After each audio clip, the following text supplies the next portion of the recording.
धर्म की जय करना समाज का काम है, अधर्म का नाश करना शासन का काम है। समाज के बदलने से सिस्टम नहीं बदलता, सिस्टम के बदलने से समाज बदलता है। और शासन की प्राथमिक ड्यूटी यही है कि वो सिस्टम बदले। भारत के बॉर्डर पे 300 तहसीलें हैं, उनमें 300 की 300 तहसीलों में हस्ती मिट गई है, बस्ती मिट गई है। भारत की डेमोग्राफी तेजी के साथ बदल रही है। उसका मूल कारण है लफ्ज़ जिहाद, और लफ्ज़ जिहाद का मूल कारण है घटिया कानून। आर्टिकल 30 में लिखा हुआ है सबको एजुकेशन इंस्टीट्यूशन खोलने का अधिकार है, मदरसा नहीं। मदरसा एजुकेशन इंस्टीट्यूशन नहीं होता।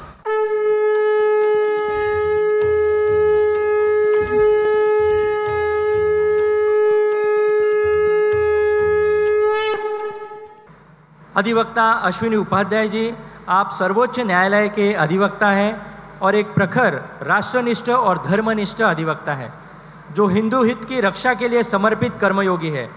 देश में कानूनी सुधारों की आवश्यकता को समझते हुए आपने सर्वोच्च न्यायालय में 100 से अधिक जनहित याचिकाएं दायर की है। अब अधिवक्ता अश्विनी उपाध्याय जी, इनका सम्मान सनातन संस्था के विश्वस्त श्री वीरेंद्र मराठे जी करेंगे।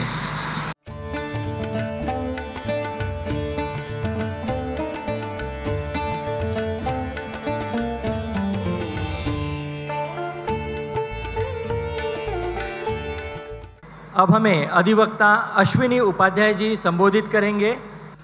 भारत माता की, भारत माता की, भारत माता की।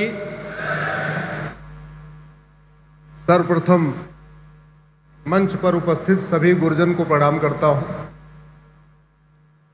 सब लोग हमसे जो बड़े बैठे हैं, आप सबको प्रणाम करता हूं। सामने उपस्थित सभी वरिष्ठ जन को प्रणाम करता हूं। जो हमसे छोटे हैं उनको अपना स्नेह भेंट करता हूं। धर्म की, अधर्म का, प्राणियों में विश्व का। धर्म की जय करने से अधर्म का नाश नहीं होता है, अधर्म का नाश करने से धर्म की जय होती है। और जब तक धर्म की जय नहीं होगी, अधर्म का नाश नहीं होगा, तब तक प्राणियों में सद्भावना नहीं होगी और तब तक भारत का भी कल्याण नहीं होगा। तो भारत के कल्याण के लिए सबसे पहली आवश्यकता है कि अधर्म का नाश किया जाए। अब अधर्म का नाश कौन करेगा? समाज करेगा या शासन करेगा? मेरा व्यक्तिगत मत यह है, धर्म की जय करना समाज का काम है, अधर्म का नाश करना शासन का काम है। एक व्यक्ति जब नॉर्मल ट्रेन में चलता है अलग बिहेवियर करता है, मेट्रो में चलता है अलग बिहेवियर करता है, फ्लाइट में चलता है अलग बिहेवियर करता है। अंतर क्या है? अंतर सिस्टम का है।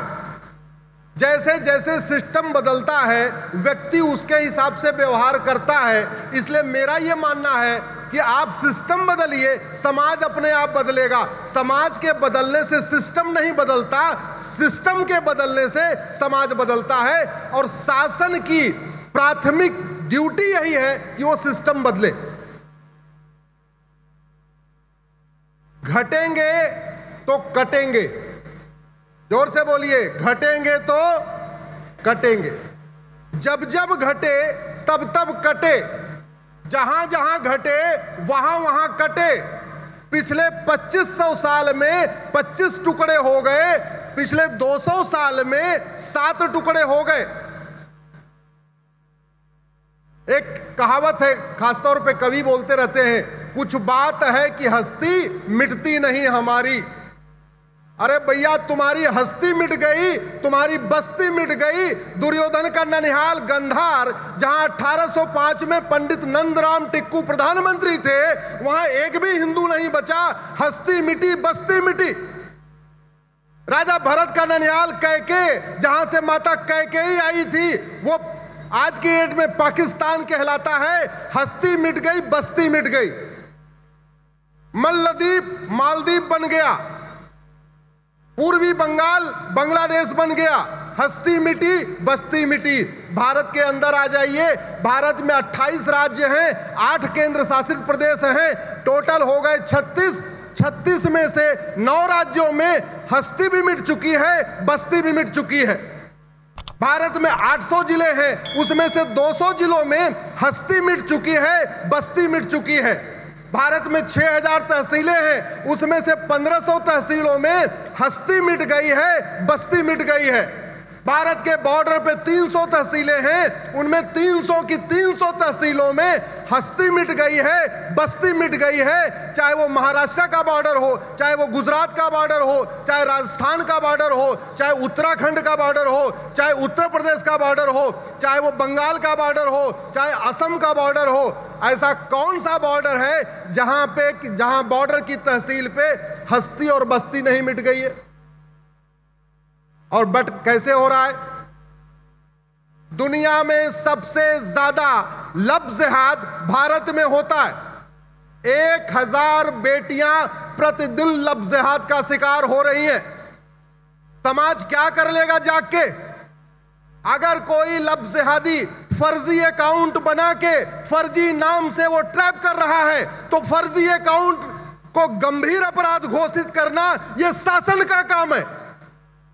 बनाइए कानून कि अगर किसी ने फर्जी नाम से फेसबुक पे अकाउंट बनाया, इंस्टाग्राम पे बनाया, ट्विटर पे बनाया, उसको 10 साल की सजा दूंगा। मैं कहता हूं कल से ही सारे फर्जी अकाउंट गायब हो जाएंगे। आप लोग गूगल करिएगा, गूगल करिए 13 लाख बहन बेटियां 3 साल में गायब। 2019 से 2021 के बीच में 13.25 लाख बहन बेटियां गायब हुई हैं, और यह गृह मंत्रालय का आंकड़ा है जो पार्लियामेंट में टेबल किया गया है।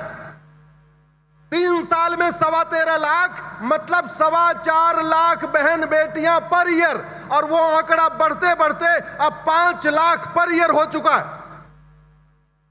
समाज जाग के ये लव जिहाद नहीं रोक सकता। और मैं इस पवित्र मंच से कह रहा हूं, मैं कल कानून बनाऊंगा और 6 महीने के अंदर भारत में अगर एक भी लव जिहाद की घटना हो जाए, मैं जिंदगी भर के लिए आजीवन संन्यास ले लूंगा, कहीं मुंह नहीं दिखाऊंगा।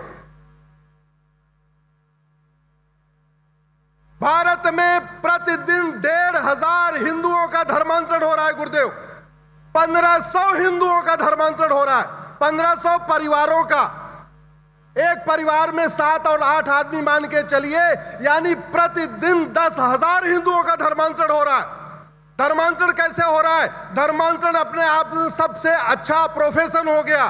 ड्राइवर की नौकरी करने पे 20,000 रुपए कमाएगा, पुलिस की नौकरी करने पे 50,000 रुपए कमाएगा, डॉक्टर बन जाएगा, इंजीनियर बन जाएगा, 1 लाख रुपए कमाएगा। लेकिन वो धर्मांतरण कराना शुरू कर देगा, 5 से 6 लाख रुपए कमाएगा। आदिवासी परिवार को कन्वर्ट करने पे 1 लाख रुपए मिलता है, बाकी पिछड़ा परिवार है तो 3 से 4 लाख मिलता है। मारवाड़ी परिवार है, अग्रवाल परिवार है, माहेश्वरी परिवार है, जैन परिवार है तो 5 से 8 लाख रुपए मिलता है। इतना प्रॉफिटेबल धंधा हो चुका है। जब तक फंडिंग नहीं बंद होगी, धर्मांतरण कैसे रुकेगा? और मैं कह रहा हूं, यह हवाला की फंडिंग 6 महीने में बंद हो सकती है। यह जो 2010 में FCRA कानून बनाया था कांग्रेस ने, वो कानून नहीं खत्म हुआ, इसलिए फंडिंग नहीं बंद हो रही है। और फंडिंग नहीं बंद हो रही है, इसलिए धर्मांतरण नहीं बंद हो रहा है। यह धर्मांतरण लाइलाज समस्या नहीं है, यह लव जिहाद लाइलाज समस्या नहीं है। भारत की कोई भी समस्या विश्वव्यापी नहीं है, और भारत की कोई भी समस्या लाइलाज नहीं है। ऐसी कोई समस्या नहीं है जिसको 6 महीने में, साल भर में नहीं खत्म किया जा सकता। मजार बनती चली जा रही हैं, दरगाहें बनती चली जा रही हैं, पक्के कब्रिस्तान बनते चले जा रहे हैं, जबकि मजार बनाना, मजार पे जाना इस्लाम में हराम है। दरगाह बनाना, दरगाह पे जाना इस्लाम में हराम है। पक्का कब्रिस्तान बनाना, पक्के कब्रिस्तान पे जाना इस्लाम में हराम है। क्यों नहीं हम लैंड जिहाद के खिलाफ एक कठोर कानून बनाते हैं कि अगर तुमने हाईवे के किनारे बनाया कुछ, अगर तुमने एक्सप्रेसवे के किनारे बनाया या कहीं पे भी बनाया, बिना प्री अप्रूवल के बनाया, तुम्हें 10 साल की सजा होगी। मुझे एक चीज बताइए, चीन में, सिंगापुर में, जापान में सड़क के किनारे, हाईवे के किनारे ये मजार दरगाह क्यों नहीं बनती? ये अरब में, दुबई में, कुवैत में, बहरीन में मजार दरगाह क्यों नहीं बनती? ये भारत में क्यों बनती है? वहां क्यों नहीं हिम्मत पड़ती और यहां क्यों हिम्मत पड़ती है? ड्रग्स जिहाद के जरिए हमारे लड़कों को नपुंसक बनाया जा रहा है, हमारी बहन बेटियों में बाजुपन बढ़ रहा है। क्यों नहीं हम सिंगापुर जैसा कानून बनाते हैं? सिंगापुर में ड्रग स्मगलिंग करने वालों की तुरंत 6 महीने के अंदर फांसी होती है, 6 महीने के अंदर। और हमारे यहां 9-9 कुंटल गांजा मिलता है, अफीम मिलती है, चरस मिलती है, उनको जमानत मिलती है। क्यों नहीं हम कानून बनाते कि अगर भारत में ड्रग स्मगलिंग किया तो तुम्हें उठा के सीधे फांसी दे दिया जाएगा, तारीख पे तारीख नहीं चलेगी, narco polygraph brain mapping test करेंगे और 6 महीने के अंदर फांसी देंगे। और ये जो ड्रग्स जिहाद चल रहा है, इससे हमारा धन भी जा रहा है, हमारा धर्म भी जा रहा है, हमारे लड़के नशेड़ी हो रहे हैं और हमारा जो पैसा लड़का जाके नशे पे उड़ा के आ रहा है, वो जो पैसा आ रहा है उससे लव जिहाद की फंडिंग हो रही है, उससे लैंड जिहाद की फंडिंग हो रही है। मैंने 2017 में PIL फाइल किया था कि 5 करोड़ घुसपैठिए आ चुके हैं। ये घुसपैठिए चीन, जापान, सिंगापुर क्यों नहीं जाते? ये घुसपैठिए अरब, दुबई, कुवैत, बहरीन क्यों नहीं जाते? ये घुसपैठिए भारत में ही क्यों आते हैं? मैं रास्ते में फ्लाइट में था, गुरुदेव को बताया कि गांव में 10 कुत्ते होते हैं, कुत्ते वहीं जाते हैं उसी घर में जहां उनको रोटी मिलती है। जिस घर में उनको लठ मिलती है वो कभी कुत्ते वहां घर के सामने नहीं जाते। अरे अगर कुत्तों को भी पता है इस घर में जाऊंगा रोटी मिलेगी और इस घर में जाऊंगा तो लाठी मिलेगी, तो क्या आपको लगता है बांग्लादेशियों को समझ में नहीं आएगा क्या? घुसपैठ राष्ट्र की सुरक्षा के लिए खतरा है, घुसपैठ देश की एकता अखंडता के लिए खतरा है, घुसपैठ इनडायरेक्ट वॉर है, घुसपैठ अपने आप में एक देशद्रोह है, घुसपैठ एक ऑर्गेनाइज क्राइम है। और मैंने फिर कहा, NRC करेंगे, कभी घुसपैठियों को निकाल नहीं पाएंगे। सबसे पहले कानून बना के डिक्लेयर करना पड़ेगा, आज के 3 महीने का टाइम है, सारे घुसपैठिए बाहर निकल जाओ। अब के बाद 3 महीने के बाद जो मिलेगा उसके ऊपर NSA लगाएंगे, UAPA लगाएंगे, वेजिंग वॉर लगाएंगे, देशद्रोह लगाएंगे, गैंगस्टर लगाएंगे, महाराष्ट्र में मकोका लगाएंगे, गुजरात में गुस्कोका लगाएंगे। आप घुसपैठियों के मददगारों को उठा के टांग दीजिए, मैं गारंटी के साथ कहता हूं सारे घुसपैठिए भाग जाएंगे। सुरेश जी बहुत दिन से प्रयास कर रहे हैं कि 90,000 बच्चे पर डे पैदा हो रहे हैं। सुरेश जी ने कश्मीर से कन्याकुमारी तक यात्रा निकाली। पूरे देश में डिमांड हो रही है कि जनसंख्या नियंत्रण कानून बनना चाहिए। आज से नहीं, पिछले 20 वर्षों से डिमांड हो रही है, 25 वर्षों से डिमांड हो रही है। स्वाभाविक सी बात है, समाधान क्या है? जनसंख्या नियंत्रण कानून बनाना पड़ेगा। भारत की डेमोग्राफी तेजी के साथ बदल रही है, उसका मूल कारण है लव जिहाद, और लव जिहाद का मूल कारण है घटिया कानून। भारत की डेमोग्राफी बदल रही है, उसका मूल कारण है लैंड जिहाद, लैंड जिहाद का मूल कारण है घटिया कानून। भारत की डेमोग्राफी बदल रही है, उसका मूल कारण है घुसपैठ जिहाद, घुसपैठ जिहाद का मूल कारण है घटिया कानून। भारत की डेमोग्राफी बदल रही है, उसका मूल कारण है जनसंख्या जिहाद, जनसंख्या जिहाद का मूल कारण है भारत का में अभी तक कानून बना नहीं है।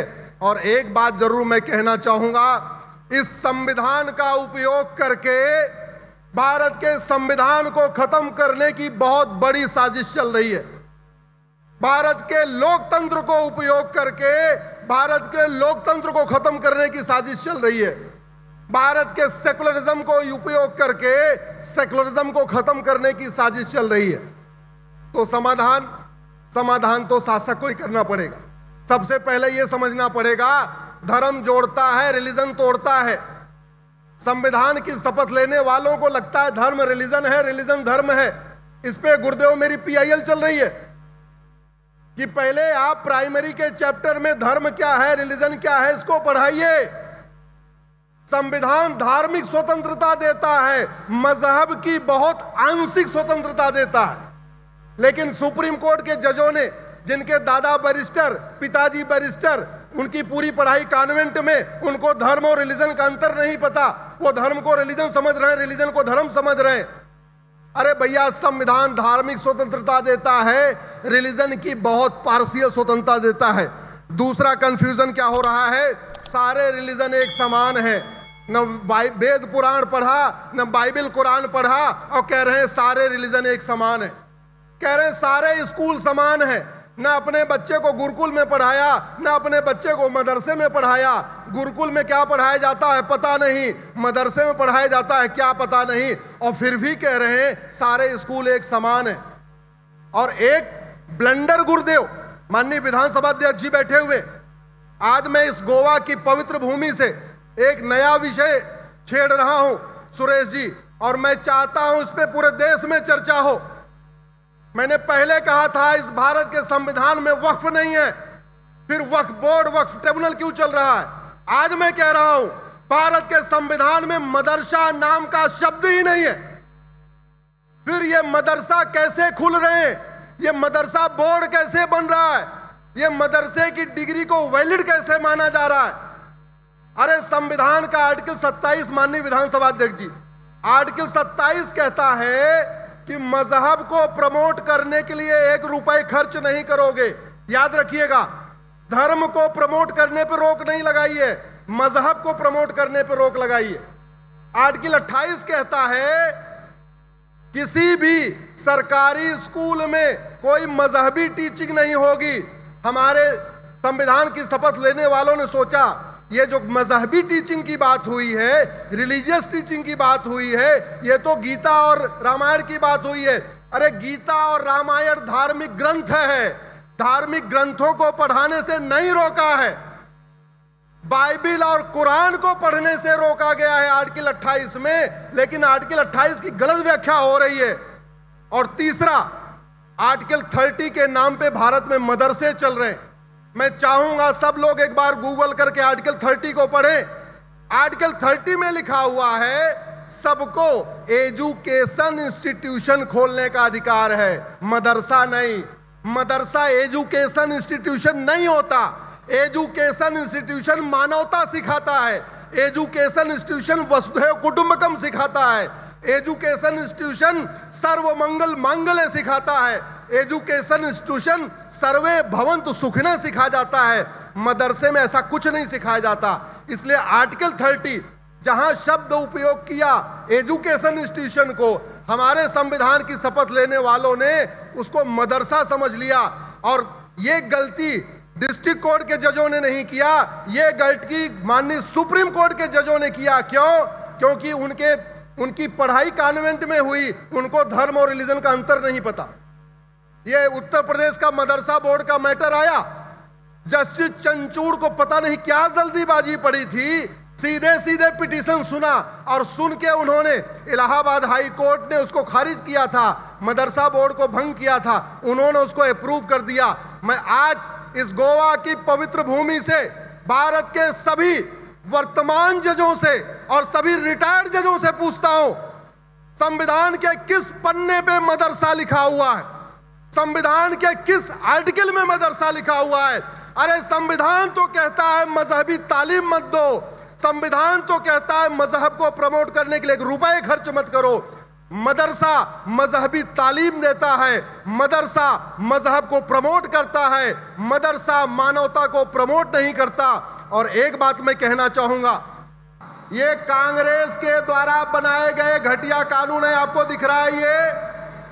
ऐसे सनातन धर्म को खत्म करने के लिए कांग्रेस ने ये 50 कानून बनाए हैं। इसकी लड़ाई हरिशंकर जैन जी, उनके सुपुत्र विष्णु जैन जी और उनके साथ हम मिलके लड़ रहे हैं।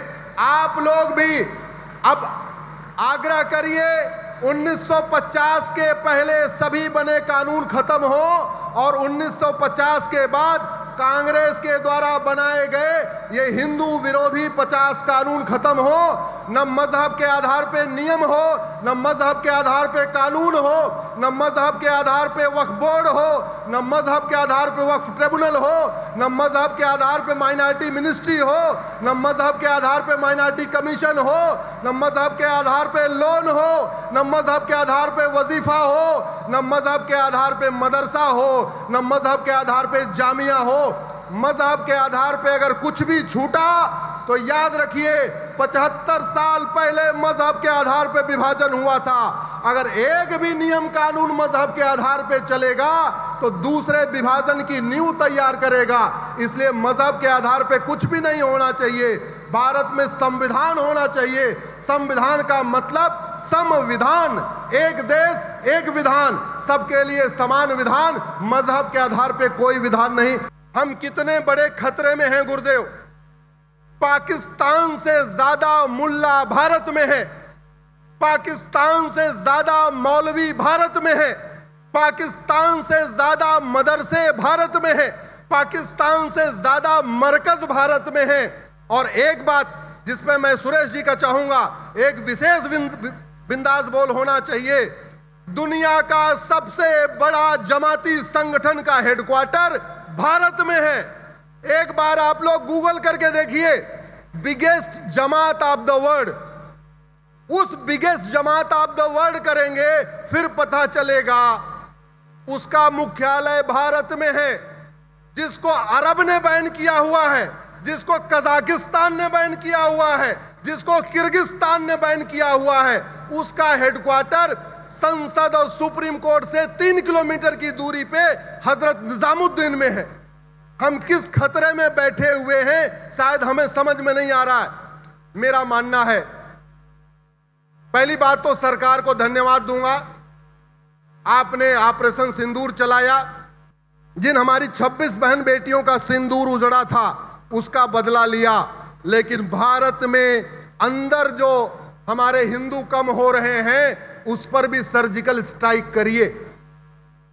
जितने लोग आतंकवाद का शिकार होते हैं उससे ज्यादा इस गुलामी की पुलिस व्यवस्था के शिकार हो जाते हैं, थाने से परेशान होकर आत्महत्या कर लेते हैं। जितने लोग आतंकवाद का शिकार होते हैं उससे ज्यादा तहसील के भ्रष्टाचार के कारण आत्महत्या कर लेते हैं। जितने लोग आतंकवाद का शिकार होते हैं उससे ज्यादा डिस्ट्रिक्ट कोर्ट के भ्रष्टाचार के कारण आत्महत्या कर लेते हैं। जितने लोग आतंकवाद का शिकार होते हैं उससे ज्यादा नकली शराब पी के मर जाते हैं। जितने लोग आतंकवाद का शिकार होते हैं उससे ज्यादा नकली दूध दही घी तेल खा के मर जाते हैं।